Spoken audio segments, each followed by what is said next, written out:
Assalamualaikum warahmatullahi wabarakatuh.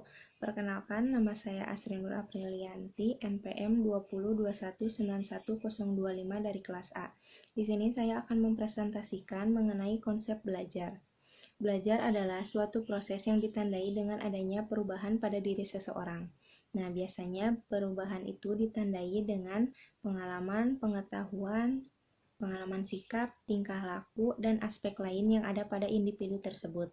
Ada 3 fase dalam proses belajar, yaitu fase informasi atau penerimaan materi, di mana seseorang akan mendapatkan keterangan mengenai materi. Yang kedua, ada fase transformasi atau tahap pengubahan materi. Setelah dianalisis, materi kemudian diubah menjadi sebuah abstrak. Yang ketiga, ada fase evaluasi atau tahap penilaian materi. Siswa akan menilai sendiri sudah sampai sejauh mana dia menerima materi yang ditransformasikan tadi dan dapat dimanfaatkan untuk memecahkan masalah di kehidupan sehari-hari. Kemudian yang kedua ada definisi belajar menurut para ahli. Menurut L.D. Crow, ia mengatakan bahwa belajar adalah penguasaan kebiasaan-kebiasaan, pengetahuan, dan sikap-sikap.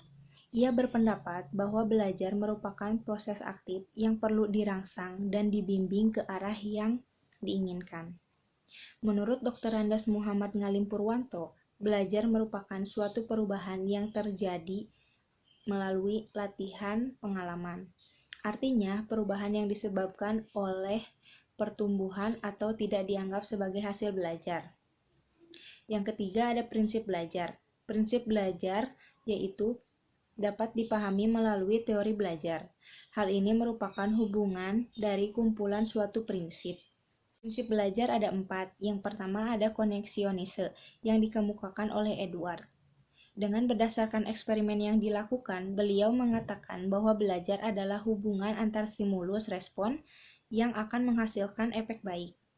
Yang kedua ada pembiasaan klasik, dikemukakan oleh Ivan Farlov. Pembinasaan klasik adalah sebuah prosedur penciptaan refleks dengan cara mendatangkan stimulus sebelum terjadinya refleks. Yang ketiga ada pembinasaan perilaku.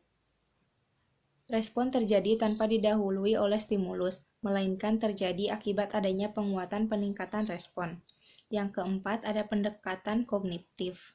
Belajar pada asasnya adalah peristiwa mental, bukan peristiwa behavior. Prinsip-prinsip belajar. Yang pertama, kesadaran dan motivasi. Dengan adanya kesadaran dan motivasi, akan menghasilkan pembelajaran atau proses belajar yang lebih baik, dan hasilnya pun akan pasti lebih baik. Yang kedua, ada keaktifan belajar. Dengan cara merancang kegiatan-kegiatan belajar, akan membuat peserta didik memiliki aktivitas belajar yang relatif lebih terkontrol. Yang ketiga, ada keterlibatan belajar. Keterlibatan peserta didik akan menghasilkan percakapan dan memperoleh pengetahuan. Yang keempat, ada pengulangan belajar. Dengan pengulangan belajar akan melatih daya jiwa dan membentuk kebiasaan-kebiasaan yang baru. Kemudian yang terakhir ada karakteristik belajar. Yang terpenting dari karakteristik belajar adalah yang pertama perubahan intensional, di mana berkaitan dengan pengalaman yang dilakukan secara sadar dan bukan kebetulan. Yang kedua ada perubahan positif dan aktif. Perubahan terjadi karena proses belajar bersifat positif dan aktif, artinya dapat bermanfaat untuk semuanya. Yang ketiga ada perubahan efektif dan emosional. Perubahan ini timbul karena adanya proses belajar, seperti yakin dan berhasil. Kesimpulan dari penjelasan yang sudah saya jelaskan yaitu belajar merupakan sebuah proses yang mengakibatkan terjadinya perubahan perilaku, psikis atau perasaan seseorang yang berasal dari ketidaktahuan menjadi tahu, dari sesuatu yang belum tentu baik menjadi baik.